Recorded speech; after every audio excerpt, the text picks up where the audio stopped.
இந்த பிஜேபி என்கின்ற இந்த பாசிச கட்சி தமிழ்நாட்டுக்குள் வளர்வதற்கு யார் காரணம்? நீங்க சொல்லுங்க, மனசாட்சி தொட்டு. யார் ஆரம்ப காலகட்டத்தில் திமுக கூட ஆரம்ப காலகட்டம் சொல்லாதீங்க. அவங்க தான் முதன்மை காரணமே.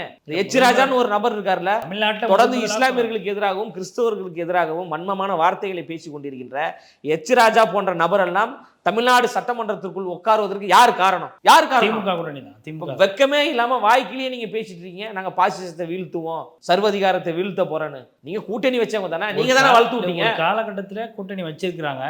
இப்போ வந்து ஒரு பிரைமரி வச்சுதானே இறங்கிட்டு இருக்காங்க. இது வரைக்கும் கூட்டணி வைக்கல. இல்ல அதுக்கு பிறகு பிஜேபியை வந்து வேரூன்ற விட்டது இதே திமுக தான். இவர்கள் வந்து எந்த எல்லைக்கும் போவாங்க. அதை வீழ்த்துவதற்கு நாங்க முன்னாடி நிக்கிறோம்ன்றாங்கல்ல. இப்ப எங்க மறைமுக கூட்டணி வச்சுக்கிட்டு இருக்காங்க? நிர்மலா சீதாராமன் அம்மா என்ன சொன்னாங்க அண்மையில ஒரு ஒரு பத்திரிகையாளர் சந்திப்புல? வெளியில எதிர்க்கிறாங்க, பிரைவேட்டா எனக்கு மெசேஜ் அனுப்பிச்சுட்டு இருக்காங்க, ரொம்ப நன்றி மேடம்னு சொல்றாங்க அப்படின்னு சொல்றாங்களா? இதைத்தான் நாங்க வந்து சொல்றோம், ஏன் கபட நாடகம் ஆடுறீங்கன்னு நம்ம சொல்றோம். மறைமுக உறவுல இருக்கிறாங்க திமுகவும் பிஜேபியும்.